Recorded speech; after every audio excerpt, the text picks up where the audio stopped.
नमस्कार दोस्तों, मैं भूपेंद्र चंदेल फिर से एक बार आपका स्वागत करता हूं अपने YouTube channel focus on study में। आइए दोस्तों, आज हम लोग जानने वाले हैं औरंगजेब और मुग़ल साम्राज्य के अन्य शासकों के बारे में। औरंगजेब, जिसका शासनकाल 1658 ईस्वी से 1707 ईस्वी तक रहा है, इसे हम लोग जिंदा पीर और आलमगीर के नाम से भी जानते हैं। इसके 2 बार राज्याभिषेक हुए, 31 जुलाई 1658 को आगरा में और 15 जून 1659 को दिल्ली में। इसकी माता का नाम मुमताज़ महल था। यह बहुत ही क्रूर शासक हुआ। इसने अपने शासन में संगीत, नाचना, गाना सब बंद करा दिया। सिक्कों पर कलमा लिखवाना भी बंद करा दिया। नौरोज़ उत्सव, यानी कि जो हिंदू मुस्लिम एकता का प्रतीक था नौरोज़ उत्सव, वह भी बंद करा दिया। झरोका दर्शन भी बंद करा दिया। इसी ने ही सिखों के 9वें गुरु तेग बहादुर की भी हत्या कराई थी। इसकी पत्नी का नाम था दिलरास बानो बेगम, जिसका असली नाम रबिया और दुर्रानी था। इसी की याद में इसने बीवी का मकबरा, जो कि महाराष्ट्र में स्थित है, वह बनवाया। और यह भी इसी औरंगजेब के पुत्र आजम शाह के द्वारा बनवाया गया था। इसी बीवी के मकबरे को हम लोग ताजमहल की फूहड़ नकल के नाम से भी जानते हैं। इसे ही ताजमहल की फूहड़ नकल कहा जाता है। 1665 ईस्वी में इसने मंदिरों को तोड़ने के आदेश दिए और 1679 ईस्वी में इसने जजिया कर को दोबारा लगाया। जजिया कर, जो कि मैंने आपको पहले ही बता दिया, जजिया कर जो कि गैर मुस्लिमों पर लगाया जाता था, वह जजिया कर कहलाता था। 1686 ईस्वी में आदिल शाह से इसने बीजापुर को जीत लिया था। 1687 ईस्वी में इसने गोलकुंडा को जीत लिया था। इसी के समय जाटों का विद्रोह भी हुआ। पहला जाट विद्रोह 1669 ईस्वी में गोकुल के द्वारा किया गया। दूसरा 1685 ईस्वी में राजा राम के द्वारा किया गया। तीसरा चूड़ामन के द्वारा किया गया। औरंगजेब की मृत्यु 1707 ईस्वी में हुई थी। इसी औरंगजेब का मकबरा औरंगाबाद महाराष्ट्र में है और 1707 ईस्वी में इसकी मृत्यु हो जाती है। इसके बाद जो मुग़ल साम्राज्य में जितने भी शासक आएंगे, वह बहुत ही कमज़ोर शासक आएंगे और इसीलिए मुग़ल काल का पतन होता चला गया। तो इसके बाद औरंगजेब के बाद जो गद्दी पर बैठा वह था बहादुर शाह प्रथम, जो कि 1707 से 1712 ईस्वी तक ही रहा, जो कि 5 साल इसने शासन किया। यह सबसे बुजुर्ग मुग़ल शासक था, जो कि 63 साल की अवस्था में गद्दी पर बैठा था। इसका वास्तविक नाम मुअज्जम था।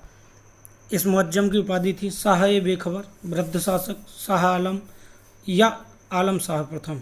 1707 ईस्वी में उत्तराधिकारी की लड़ाई हुई, जो कि जाजऊ का युद्ध हुआ, जो कि मुअज्जम यानी बहादुर शाह प्रथम और आजम शाह द्वितीय, आजम शाह प्लस कामबख्श, इनके बीच हुआ था।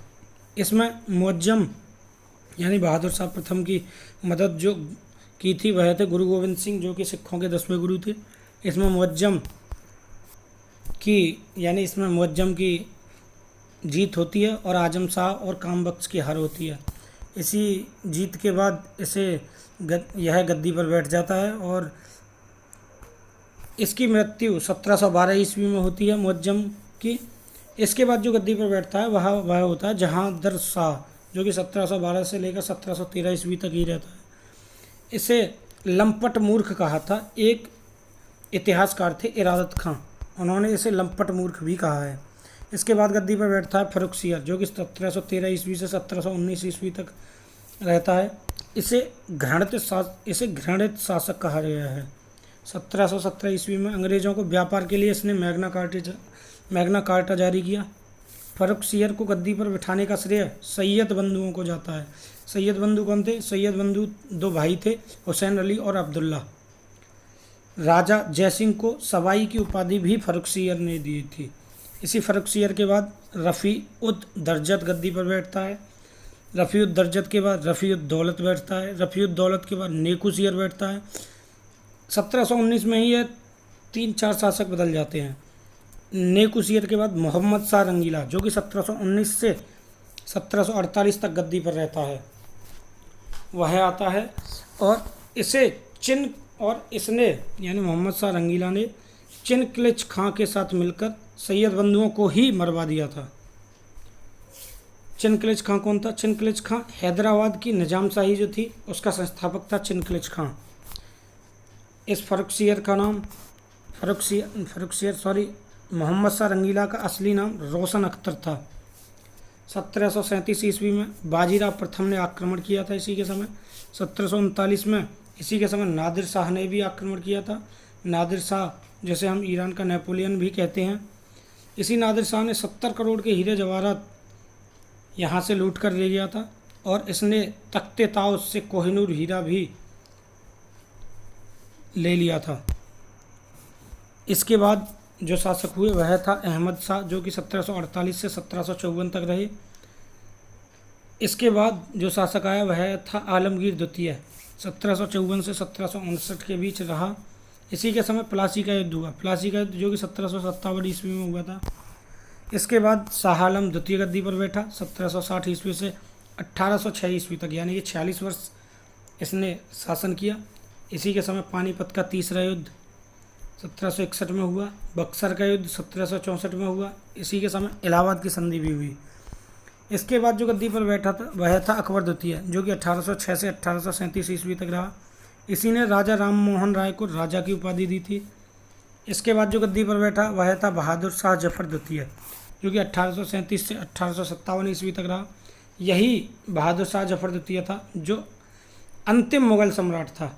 यह जफर नाम से कविताएं लिखता था। इसकी मृत्यु 1862 ईस्वी में हुई थी और इसे 1857 के विद्रोह के 1857 में जो विद्रोह हुआ था उसी के बाद इसे बंदी बना लिया गया था और इसे रंगून यानी बर्मा भेज दिया गया था। तो ये था मुगल वंश। दोस्तों, मैंने आज तक आप लोगों को 5-6 क्लासों में पूरा मुगल वंश पढ़ा दिया है, तो आप लोगों को कुछ भी एक्स्ट्रा पढ़ने की ज़रूरत नहीं है। इसी तरह मेरे साथ जुड़ते रहिए और अच्छे से तैयारी करते रहिए। जय हिंद, जय भारत।